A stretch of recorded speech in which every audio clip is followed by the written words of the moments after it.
wabarakatuh. Salam sejahtera untuk kita semua. Perkenalkan, nama saya Miranti dengan NIM Q1B1230008 dari jurusan Teknologi Hasil Perikanan, Fakultas Perikanan dan Ilmu Kelautan, Universitas Halu Oleo. Pada kesempatan kali ini saya akan mempresentasikan jurnal Toksikologi Hasil Perikanan yang berjudul Dampak Lingkungan Pengemasan Terhadap Rantai Pasokan Makanan Laut. Langsung saja, yang pertama, pendahuluan. Pada pendahuluan kali ini kita akan membahas dua pembahasan. Yang pertama adalah latar belakang dan yang kedua tujuan penelitian. Latar belakang, pengemasan pangan mempunyai fungsi utama untuk melindungi produk dari segala kerusakan, mengantarkan pangan dalam kondisi baik kepada konsumen, dan berkontribusi untuk menghindari kehilangan dan pemborosan pangan atau susut. Hal ini memungkinkan distribusi, menambah kemudahan dengan memfasilitasi aksesibilitas, dan dapat menginformasikan tentang konten, umur simpan, dan penyimpanan. Permintaan akan kemasan makanan baru dapat meningkatkan umur simpan produk dan mengurangi dampak negatif kemasan terhadap lingkungan terus meningkat. Namun, plastik dari kemasan semakin menjadi sumber polusi yang berkaitan dengan sampah laut. Hal ini karena daya tahannya dengan dampak yang dilaporkan terhadap beberapa spesies laut, termasuk ikan yang ditujukan untuk konsumsi manusia. Pengemasan juga tidak dapat dipisahkan dari rantai produk dan berbagai tingkat pengemasannya. Kemasan juga terbagi menjadi 3 tingkatan, yaitu tingkatan pertama ada kemasan primer, tingkatan kedua ada kemasan sekunder, dan tingkatan ketiga ada kemasan tersier.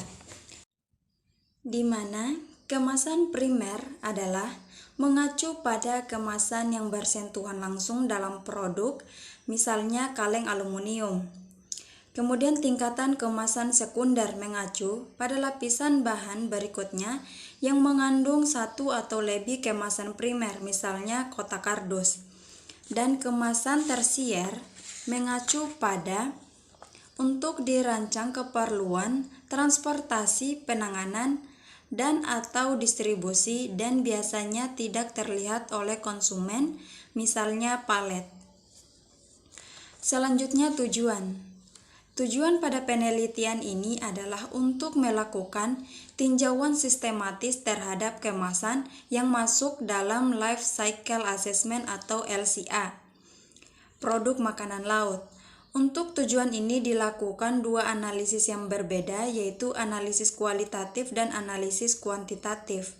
Analisis kualitatif untuk mengevaluasi bagaimana dampak lingkungan langsung dan tidak langsung kemasan yang telah ditangani, dan analisis kuantitatif untuk mengevaluasi kontribusi kemasan seperti berat dan dampak perubahan iklim terhadap siklus hidup produk makanan laut, beserta diskusi tentang tantangan utama yang diidentifikasi dalam meningkatkan keberlanjutan kemasan makanan laut. Yang kedua, metode penelitian, di mana dalam metode penelitian ini kita akan membahas dua pembahasan, yaitu analisis kualitatif dan analisis kuantitatif. Analisis kualitatif membahas tentang dampak lingkungan langsung dan tidak langsung dari pengemasan dalam studi LCA atau Life Cycle Assessment yang dipilih untuk dilakukan dengan mengikuti kerangka analitis, yang dimana kerangka kerja ini mengevaluasi penyertaan dampak lingkungan langsung dan tidak langsung dari kemasan dalam setiap tahapan siklus hidup produk, pengembangan analisis sensitivitas untuk menyelidiki bagaimana hasil akan berubah jika kondisi berbeda, dan usulan rekomendasi. Tahapan siklus hidup terbagi menjadi 8 tahapan. Yang pertama, ada bahan kemasan primer. Yang kedua, bahan kemasan sekunder. Yang ketiga, FLW. Keempat, pengangkutan makanan laut dari produsen ke pengencer. Yang kelima, konsumsi energi penyimpanan makanan laut. Keenam, pengolahan makanan laut dari rumah tangga. Ketujuh, akhir masa pakai konsumen. Kedelapan, inovasi yang muncul, di mana dampak langsung adalah perubahan lingkungan yang terjadi secara langsung akibat suatu aktivitas, contohnya pembuangan limbah cair industri langsung ke sungai atau laut sehingga mencemari air dan biota. Sedangkan dampak tidak langsung adalah perubahan lingkungan yang terjadi akibat adanya perubahan langsung atau interaksi lebih lanjut, contohnya seperti perubahan iklim akibat emisi gas rumah kaca dari berbagai aktivitas industri. Selanjutnya, analisis kuantitatif ini tidak dapat membandingkan hasil antara produk, melainkan memberikan serangkaian hasil yang umum ditemukan dalam literatur. Data tersebut dibandingkan antara berbagai jenis pengolahan, seperti pasca panen sampai pengalengan, pembekuan, pendinginan, dan lain-lain, misalnya pemasakan, atau bahan pengemasan utama seperti aluminium, pelat timah, plastik, kertas, kayu, dan kaca. Kemudian analisis kualitatif juga bertujuan untuk mengukur kontribusi kemasan terhadap produk makanan laut berdasarkan data inventaris siklus hidup atau LCI. Dan hasil penilaian dampak siklus hidup LCIA dari 27 terpilih.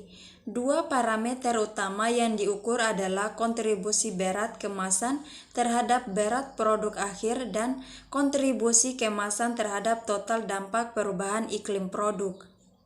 Data LCI yang telah dikumpulkan kemudian diselidiki untuk mengukur kontribusi berat kemasan terhadap berat produk akhir, di mana si WPEC atau kemasan dia dalam satuan persen.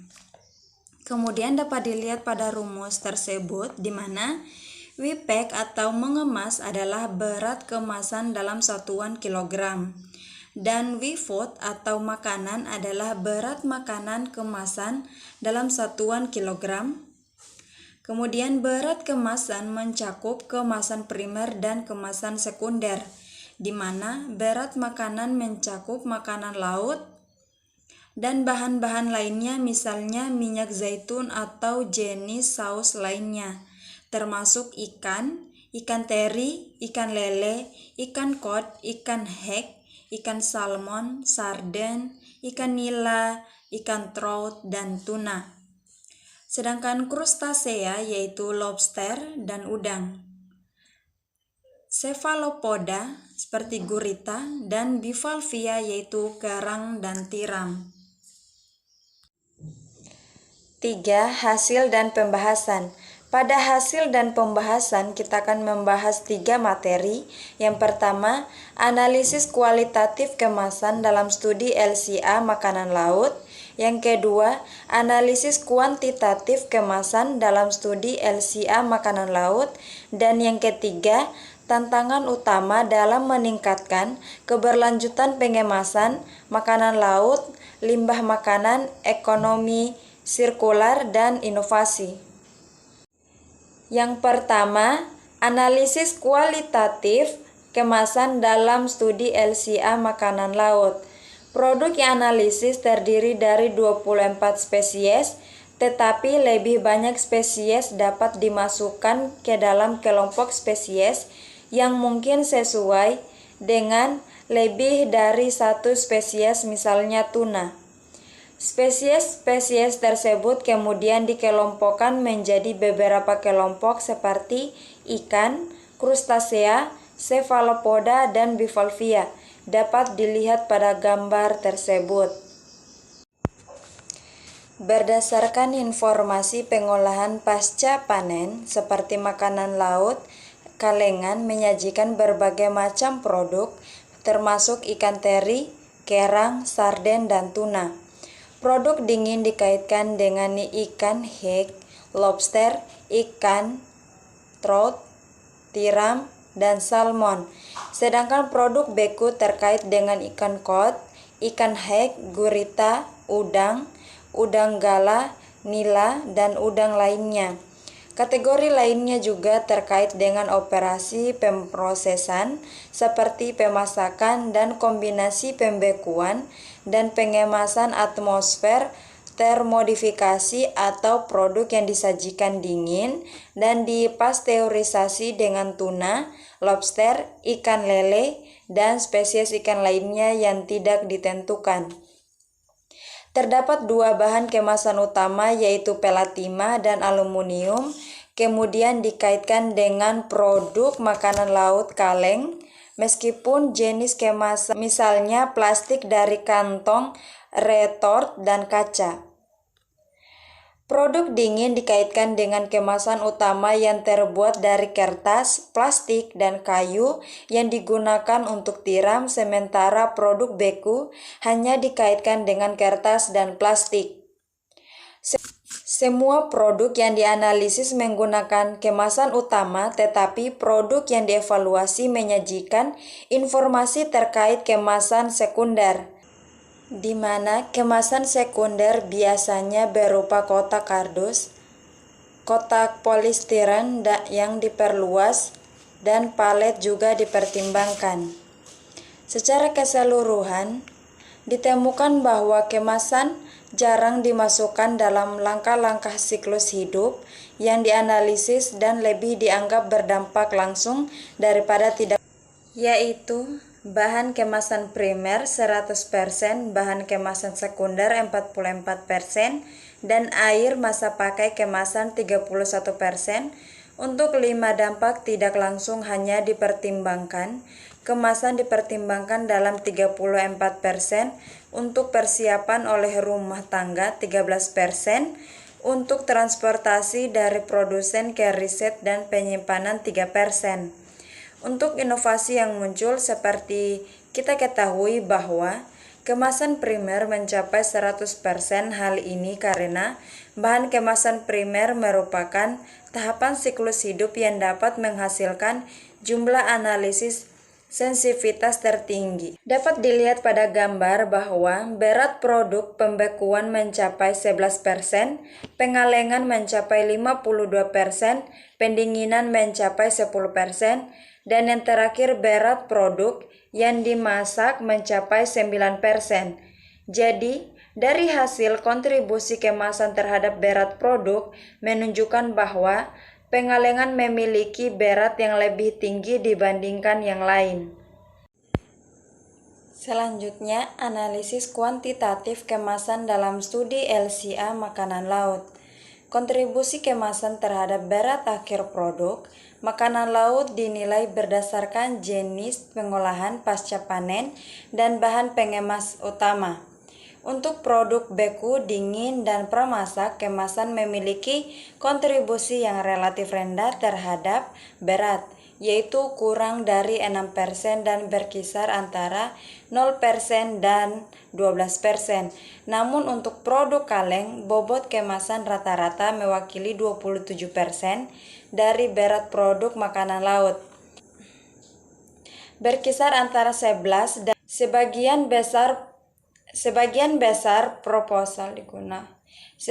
besar digunakan untuk perbaikan LCA makanan laut, terutama berfokus pada pengurangan konsumsi energi atau bahan bakar. Namun, bagi industri pengalengan, meskipun proses termal, pemasakan, dan sterilisasi merupakan bagian penting terkait produk beku, kardus yang dikombinasikan dengan plastik telah banyak digunakan sebagai kemasan primer.